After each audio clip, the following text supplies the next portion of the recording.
ഞാൻ നിങ്ങൾക്ക് കൊണ്ടുവന്നിട്ടുള്ളത് മൽക്കോട്ടൻ സാരിയാണ്. ഇതിനു മുന്നേ നിങ്ങൾ ഓണത്തിന് ഒരുപാട് ഈ കളർ സാരി കണ്ടിട്ടുണ്ടാവും. ലാവൻഡർ കളറാണ് ഈ സാരി. നിങ്ങൾ ഒരുപാട് ഓണ സമയത്ത് ഇത് ഒരുപാട് കണ്ടിട്ടുണ്ടാവും. ഇതിങ്ങനെ പ്ലൈൻ സാരിയാണ് നമുക്ക് ഓണത്തിന് വന്നിട്ടുള്ളത്. ഇപ്പം ഞങ്ങൾ അതിൽ പ്രിന്റ് ചെയ്തിട്ടുള്ളതാണ്. ഇത് നമ്മളതിനെ പ്രിന്റ് ചെയ്തിട്ടുള്ളത് പല്ലുവാണ്. പല്ലുവിൽ 3 ലെയറായിട്ടാണ് ഡിസൈന് വരുന്നത്. ലോട്ടസിൻ്റെ പ്രിൻ്റാണ്. ഒന്ന് ഡാർക്ക് ലോട്ടസ് ഫ്ലവറിൻ്റെ കളറ് ഡാർക്ക് ലാവൻഡറും പിന്നെ ലീഫിൻ്റെ കളറ് ബ്ലാക്കാണ് കൊടുത്തിട്ടുള്ളത്.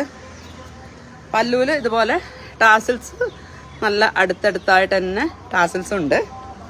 അപ്പോൾ ഇതിൻ്റെ സാരിയുടെ മുകൾ ഭാഗത്ത് കാണുന്ന ഭാഗത്ത് മാത്രമേ ഈ ഡിസൈൻ ഉണ്ടാവുള്ളൂ, ഉള്ളിൽ പോണ ഭാഗത്ത് ഉണ്ടാവില്ല. അപ്പം അതുപോലെ സാരിയുടെ താഴ്ഭാഗത്ത് വന്നിട്ട് ഫുള്ളും ഡിസൈൻ ഉണ്ടാവും. ഫുള്ളും ഡിസൈനാണ്. പിന്നെ കുത്തണ ഭാഗത്ത് മാത്രം നമ്മളതിന് പ്രിന്റ് ചെയ്തിട്ടില്ല. അത് ആവശ്യമില്ലാത്തതുകൊണ്ട് നമ്മൾ ചെയ്തിട്ടില്ല. അപ്പം ഇത് ആർക്കെങ്കിലും ആവശ്യമുണ്ടെങ്കിൽ ജസ്റ്റ് എനിക്കൊന്ന് വാട്സപ്പ് ചെയ്താൽ മതി. ഞാനപ്പോൾ തന്നെ സെൻഡ് ചെയ്ത് വിട്ടേക്കാം. നല്ല മഴ, എൻ്റെ ചെറുതായിട്ടൊരു മഴ ചാർന്നുമുണ്ട്, അതുകൊണ്ടാണ് പെട്ടെന്ന് പറയുന്നത്. അപ്പോൾ come buy it and wear it, feel it. Thank you so much. Bye.